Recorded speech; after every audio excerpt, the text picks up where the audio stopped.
Hello बच्चों, good morning. Sahu science class में आप सभी का स्वागत है, पुनः स्वागत है। आज हम जो है टॉपिक जीवों का विकास, इसके बारे में अध्ययन करेंगे बहुत ही संक्षिप्त वीडियो में।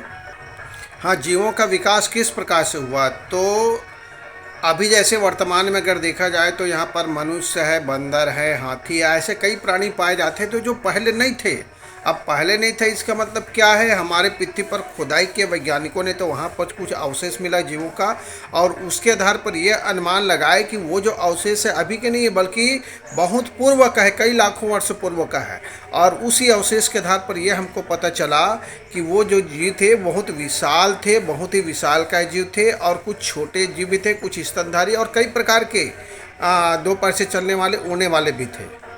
ऐसे जीवों को हम लोग डायनासोर कहते हैं, और ये लगभग 2000 लाख से 600 लाख वर्ष पूर्व की बात है, यानी कि डायनासोर का यहाँ पर राज था, लेकिन पृथ्वी से अचानक विलुप्त हो गए।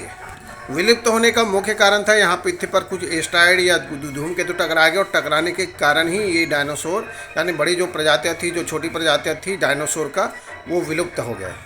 जो पृथ्वी की खुदाई से जो अवशेष मिलता है उससे इसके द्वारा पुष्टि होती है। इसके बाद जो है जीवों के विकास में आवास और उनका प्रभाव किस प्रकार से पड़ते हैं, तो सबसे पहले आवास को जानिए। आवास का मतलब होता है, सीधा अर्थ है भोजन, प्रजनन और सुरक्षा से।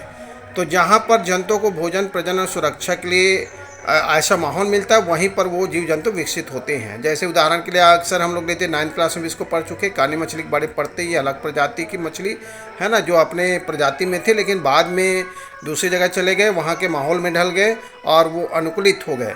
तो ठीक है, इस प्रकार से अपने प्रजाति में कुछ गुणों में उसमें परिवर्तन आ गए। तो इस प्रकार से जीवों के विकास में आवास और उसका जो प्रभाव है पड़ता है, यानी कि नए प्रजाति को जन्म दे देते हैं।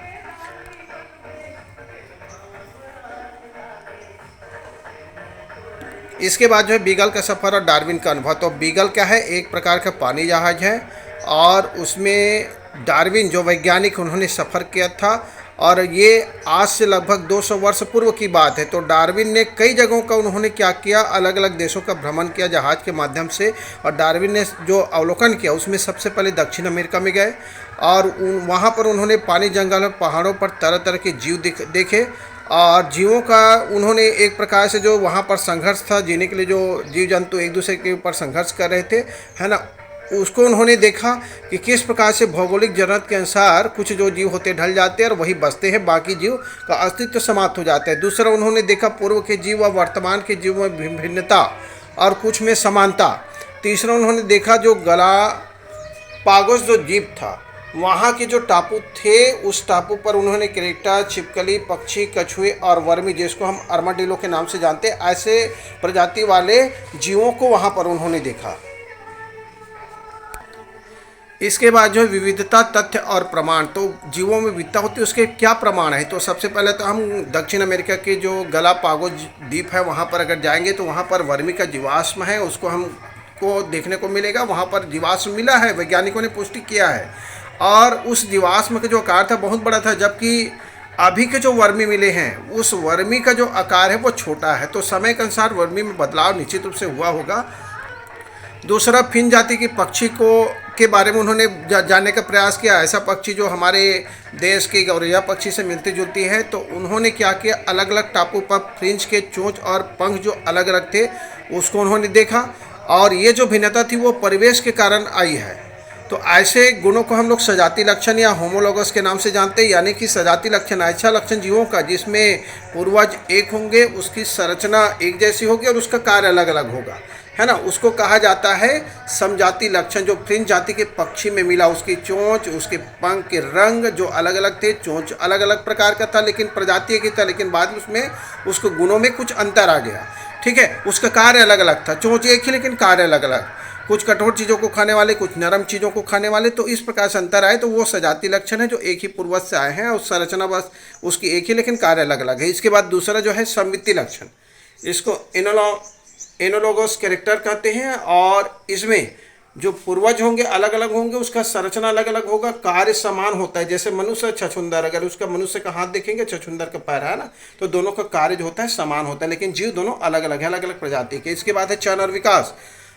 तो प्रकृति में विभिन्न प्रकार के जीव पाए जाते हैं। यह विविधता या प्रजाति चयन के कारण हुआ है। पहला जो है इसमें प्राकृतिक चयन, प्रकृति में स्वतः चलने वाली चयन की प्रक्रिया के कारण दुनिया के अधिकांश जीवों की उत्पत्ति हुई। विभिन्न प्रकार के जीव जो आए हैं प्राकृतिक चयन के कारण, प्रकृति स्वयं उसमें परिवर्तन करके लाए हैं। दूसरा जो है कृत्रिम चयन, इसमें विविध प्रजाति के जीव मनुष्य अपने अनुसार लक्षणों का चयन कर स्वयं तैयार करते हैं, अर्थात विविध जीव प्रकृति में निरंतर होने वाली किसी चयन प्रक्रिया की नतीजा है। मनुष्य चाहे तो अलग अलग प्रजाति के लक्षणों वाले गुण या पौधे विकसित करते, तो ये कृत्रिम चयन कहलाते। इसके बाद है विकास का सिद्धांत, जो डार्विन जो वैज्ञानिक थे, अल्फ्रेड रसेल जो वायलेस जो वैज्ञानिक था, उन्होंने बहुत सारे जीवों का अध्ययन किया, अलग उसके प्रमाण भी उन्होंने जुटाए और उसके आधार पर एक सिद्धांत है जिसको विकास, जीवों के विकास के सिद्धांत के नाम से जाना जाता है।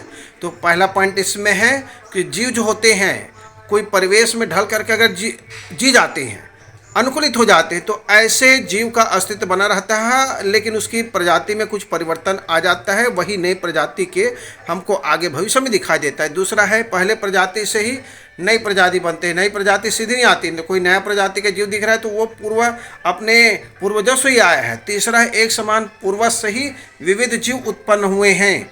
चौथा, बहुत सारे एक ही जीव में भी भिन्नता होती है, ऐसा नहीं कि एक ही प्रकार के जीव है तो उसमें भिन्नता नहीं होगी, उसमें भी भिन्नता होती है। हर प्राणी अपना अस्तित्व बनाए रखने एक पीढ़ी से दूसरी पीढ़ी में जाते हैं, नए प्रजाति में बदल जाते हैं। नए प्रजाति जनसंख्या में वृद्धि करती है और उसका विकास होता है। नए प्रजाति का मतलब ऐसे प्रजाति या जीव जो क्या होते हैं अपने आसपास के वातावरण या परिवेश के अनुसार बदल जाते हैं और अनुकूलित हो जाते हैं, और इस प्रकार से उसके लिए जो वहाँ का जो माहौल होता है, जो वातावरण होता है, वो अनुकूलित हो जाता है और वहाँ पर क्या करते हैं अपने वंश की वृद्धि करती है, यानी कि उसका विकास होता है। इसके बाद जो है अनुकूलन या प्रजातिकरण। तो अनुकूलन का अर्थ जो है एक जीव प्रजाति का अलग होकर अन्य आवास में ढल जाना, ये अनुकूलन कहलाता है। एक जीव या प्रजाति का क्या है, अलग होकर, अपने प्रजाति से अलग होकर अन्य आवास में ढल जाना। जैसे इसमें उदाहरण हम लोग अक्सर पढ़ते हैं, और ये 9th क्लास में इसको आप पढ़े, एग्जाम्पल के तौर पर इसको लेते हैं। कानी मछली का उदाहरण है ना, कानी मछली अपनी प्रजाति से अलग हो गए और एक ऐसे जगह में चले गए जहाँ पर उसके लिए अनुकूलित नहीं था, लेकिन धीरे धीरे उस माहौल के अनुसार वो क्या हो गए, अनुकूलित हो गए, वहाँ पर जीना सीख गया है। ठीक है, वैसे फ्रेंच का अलग अलग टापू पर बसना, ये भी अनुकूलन का बहुत अच्छा उदाहरण है। जीवों में इसके बाद है प्रजातिकरण। जीवों में विविधता से अलग अलग प्रजातियों के बनने को प्रजातिकरण कहते हैं। ठीक है, जीवों में विविधता से अलग अलग प्रजाति की बनना, वही प्रजाति का होगा लेकिन उसका क्या होंगे, उसका जो गुण जो होगा वो बदल जाता है, उसमें भिन्नता आ जाती है जीवों में। जैसे फ्रिंज पक्षी का उदाहरण आप देखेंगे, फ्रिंज का अलग अलग टापू पर बसने से एक ही प्रजाति में विविधता आना। ठीक है, तो उसके जो चोंच थे और चोंच का जो आकार था उसकी प्रकृति में परिवर्तन आ गए, कुछ नरम कुछ कठोर, इस प्रकार से, और उसके जो पंख के जो रंग थे उसमें परिवर्तन आए। तो ये आपका प्रजातिकरण कहलाता है। और प्रजाति किसको बोलते हैं, प्रजाति मतलब होता है उसी के वंशज या उस ऐसी जाति जिसमें क्या होते हैं, वो जो जीव होते हैं अपना विकास कर सकते हैं और नए जीव को उत्पन्न करते हैं, इसको कहा जाता है प्रजाति। तो ये आपका चैप्टर बहुत संक्षिप्त में जो मैंने आपको बताया। ठीक है, तो इस प्रकार से आप इस वीडियो को भी देख करके बहुत कम समय में आप इसको समझ सकते हैं।